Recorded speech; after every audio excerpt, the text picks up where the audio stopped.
This Palm Sunday, we hear Mark's account of the Passion of our Lord, and all of the familiar characters we expect are there. Jesus and Pilate, the two bandits, Mary, and the centurion. Though if we slow down to count, I think we'll all be surprised that there are a lot more than the usual cast of characters. In fact, if you count all of the descriptors, titles, and proper names, I believe you'd be very surprised at how many characters are actually in these 47 verses. There are chief priests, and that's plural. There are elders and scribes, both of which are plural, meaning more than one. And then there's Jesus, Pilate, and Barabbas. There are the crowds and the soldiers, again, both in the plural form. Simon of Cyrene, who is told to carry the cross. The two bandits there crucified next to Jesus, the passers-by, and then the bystanders mentioned in different verses. At the cross itself, we find the centurion, Mary Magdalene, Mary the mother of James, Salome, and Joseph of Arimathea. By my count, that's 18 different people or groups of people found across these 47 verses. That is a crowded story. I think that a picture depicting all of these people might seem jumbled, almost like one of those Where's Waldo pictures from the 90s. Though, unlike a Where's Waldo picture, in fact, the opposite of a Where's Waldo picture, Jesus is always in the center.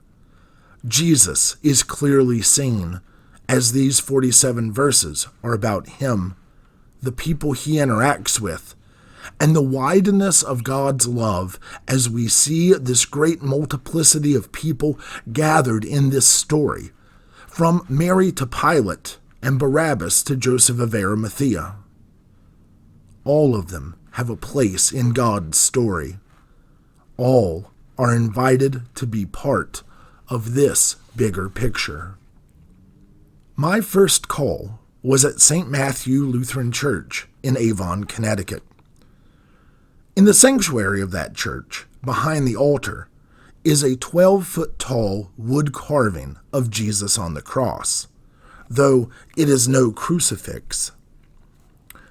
Instead of the scantily clad, crying, and beaten image of Jesus hanging on for dear life, the cross that adorns that sanctuary is one of Christus Rex, that is to say, Christ the King. Jesus stands in front of the cross with his arms outstretched, welcoming you to the altar, to the table.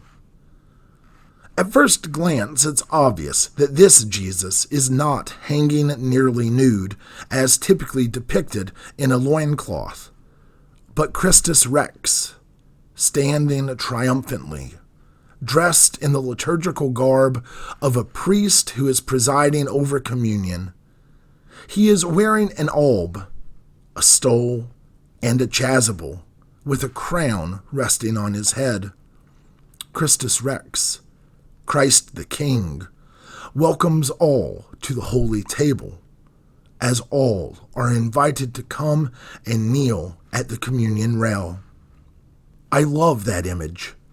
Christ our King, welcoming all of the people, all of creation, all of the cosmos, to gather in his presence and receive the blessings that he is giving the world. Christ gathering us in, all of us, all of creation. When we take a step back to see the vastness of our gospel, that is the image we see this morning. In this account of the death of our Lord, we see all kinds of people, elders and scribes, politicians and criminals, soldiers and bandits, the faithful, the hopeful, and also the malicious, all operating in the shadow of the cross, all seeing what God is doing, whether they know it or not. Amongst all these characters, however, my favorite character in the gospel reading is not actually in the gospel reading, though I've thought about this character every year since 2018.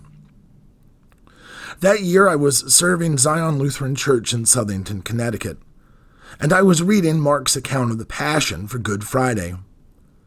The lights of the sanctuary were off to create a shadowy and dark ambiance. I also had a candelabra with 7 candles, extinguishing one candle after each portion of Mark's Gospel that I read. With the lights off, I needed a secondary light, so I had a small book light that my friend Tom gave me to illuminate the pages that I had printed out. The book light, however, was designed to light books much smaller than a standard 8.5 by 11 piece of printer paper. And so, with the sanctuary lights off, as each candle in the candelabra was extinguished, it became harder and harder to read the words on the bottom of each page. Then I arrived at verse 39. Verse 39 is, "And the centurion, who was standing by, opposite of him, seeing that he had thus expired, said, 'Truly this man was God's Son.'" Sadly, that verse on the bottom of my page was cloaked in shadow, beyond the reaches of my book light, and with no useful candle in sight. I read aloud, and with all the confidence in the world, "As the centaur who was standing by." Centaurs being a creature from Greek mythology that is half man and half horse. At the end of worship that evening, Ben, a member of the high school youth group, came up to me afterward and said, "Pastor Hilly, did you say centaur in the Bible reading tonight?" I stopped and straight-faced asked him, "Ben, do you really think I said centaur?" Ben stood there, shook his head, and replied, Probably not. I thought I probably heard you wrong." At which point I smiled. I leaned in, and I said, "Yeah, I totally did. We all mess up, my friend. We all mess up." Christ gathers us in. All of us. The ones who mess up and the ones who get it right. The people we expect to see and the people we don't. Christ gathers us in, and Christ gathers it in, all of creation, all of the cosmos, all of it to himself. There in the image that Mark paints us is a congregation of fallen and broken people, an assembly of all of creation, and the creativity, hope, and community created therein. Christ gathers us in to watch, to take courage, to take our place between the believable and the unbelievable, the faithful and the faithless, in the midst of all of the cosmos. And among all of those different characters, among you and me, there is my friend Ben, who is back in Southington, and my friend Tom, who lent me that book light in 2018, and in the years since has completed his life's work and entered the kingdom triumphant.